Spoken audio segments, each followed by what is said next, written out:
Hi guys, I'm Roslyn Khan and you're watching me on Bollywood की बातें. Rozlyn ji welcome to Bollywood की बातें.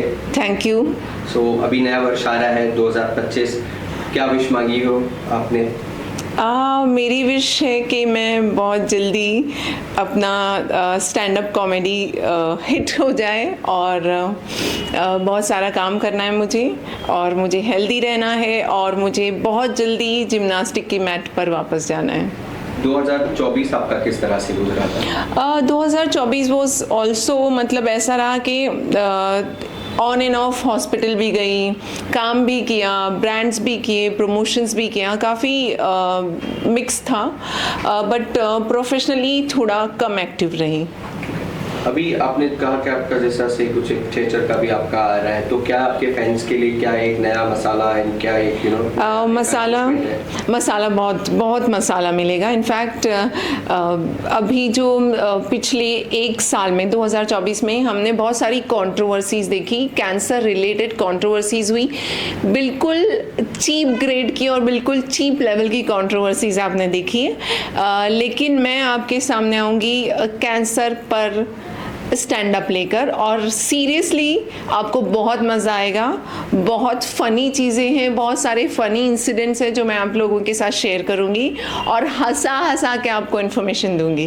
रोजलिन जी, हम कहें तो आप खुद एक कैंसर सर्वाइवर हो एंड यू नो उस कैंसर के ऊपर एक आप खुद एक अलग एक शो भी लेके आ रहे हो कॉमेडी वाला, तो कितना डिफिकल्ट होता है, यू नो आप भी एक बैड फेस से गुजरे हो, वो डिफिकल्ट होता है जिसको भी कैंसर हो, और अभी इसको अपने एक दर्द को कॉमेडी के थ्रू लोगों के सामने लाना इतना डिफिकल्ट है या ठीक है कर लोगी आप? मैं बहुत इजीली कर लूँगी. मैंने जब शुरू हुआ था ना, ये जो पूरा फेज़ आया था मेरी लाइफ में, जब मुझे पता चला था कि मुझे कैंसर हुआ है, तो किसी को भी पता चलता है तो वो उसे एक धक्का लगता है. मगर मैंने बहुत जल्दी अपने आप को संभाला क्योंकि मैं हमेशा से एथलीट थी. मैं काफ़ी 2 घंटे 2.5 घंटे जिम करती थी और मैं जिम्नास्टिक के लेवल 1 पर थी जब मेरे साथ ये इंसिडेंट हुआ. तो उस दिन से मैंने, जब से मुझे ये पता चला, तो मुझे अपनी लाइफ में ये था कि जब भी मैं बचती हूँ, जब भी मैं सही होती हूँ, तो मैं वहीं से शुरू करूँगी जहाँ से मैंने छोड़ा है. मोस्टली मेरी सर्जरी और बाकी सब कुछ हो चुका है और no relapse, that's a good news.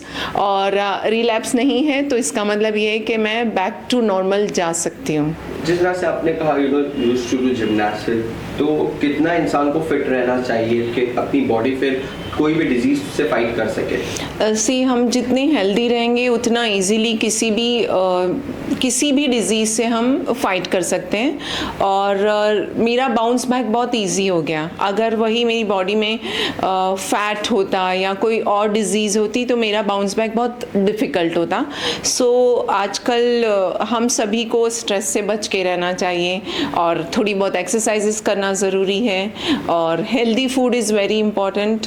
जो ये सब कुछ करने के बाद अगर मुझे कैंसर आया तो the life is quite unpredictable. तो मैं चाहूँगी कि आप सभी अपना ख्याल रखें, हेल्दी फूड खाएं और खुश रहें. अभी हाल ही में एक आपने बहुत बड़ा एक यू नो एक आवाज़ उठाई थी जो कैंसर सर्वाइवर, जो कैंसर को लेकर के नवजोत सिद्धू द्वारा जो एक स्टेटमेंट जारी किया गया था कि नीम और हल्दी खाने से यू नो कैंसर हील होता है. उनका एक अपनी थिंकिंग थी, उस पर आपने एक लोग कहते हैं एक बहुत बड़ा आपने क्वेश्चन रेस किया. तो क्या लगता है कि इतना इजी है? नवजोत सिंह सिद्धू जी का जो स्टेटमेंट था वो एज इट इज़ मैं आपको बता रही हूँ कि नीम और हल्दी खाओ और 40 दिन में स्टेज 4 कैंसर भगाओ. भैया ये कैंसर ना हुआ क्या कोई चुड़ैल हो गई जो 40 दिन में भाग जाएगी? This is a very deadly disease जिसके ऊपर बहुत सारी रिसर्च चल रही है. हमारे हिंदुस्तान के साइंटिस्ट हैं जो चांद पे पहुँच गए हैं और हमारे देश के जो एक्टर्स हैं आज भी उस नीम के पत्तों और हल्दी में फंस के रह गए. मुझे नहीं समझ आता कि ये कौन सा लॉजिक उन्होंने बताया. ऑफ कोर्स नीम के पत्ते and haldi is very good for your health, but you can't say that these things can treat a disease which is to be dealt properly with chemotherapy है, फिर रेडिएशन है, सर्जरी है, तो सबका शॉर्टकट नहीं होता ऐसी डिज़ीज़ के लिए.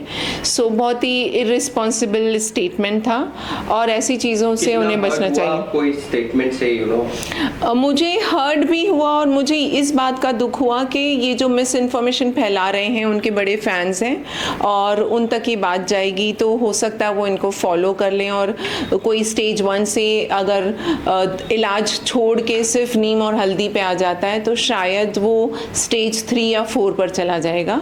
So this was very irresponsible behaviour.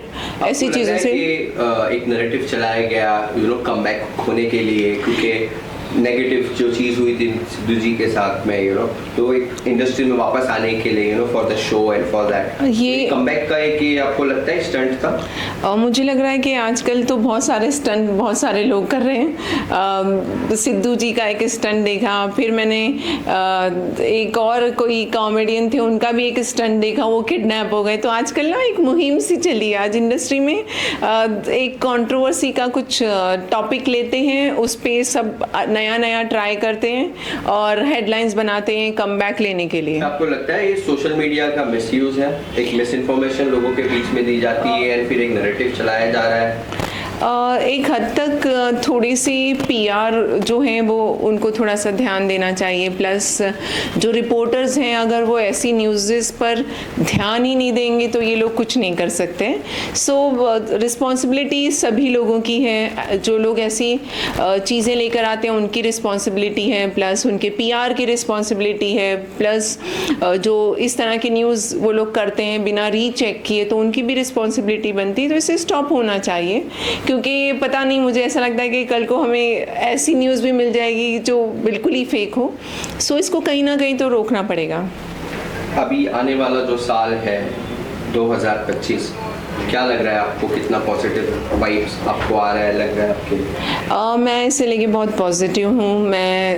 मैं काफ़ी सारा काम मेरे सामने है और मैं बहुत जोश के साथ अपने काम पर लगी हुई हूँ और बहुत जल्दी आपके सामने बहुत सारी चीज़ें लेकर आ रही हूँ. आखिरी सवाल, अपने फैंस और अपने वेल विशर्स को एक जाते जाते क्या मैसेज देना चाहते हो? See the health is your priority. सबसे ज़्यादा इम्पॉर्टेंट हेल्थ पे ध्यान दीजिए, एक्सरसाइज कीजिए, स्ट्रेस कम लीजिए, and keep watching me and keep following me on Instagram.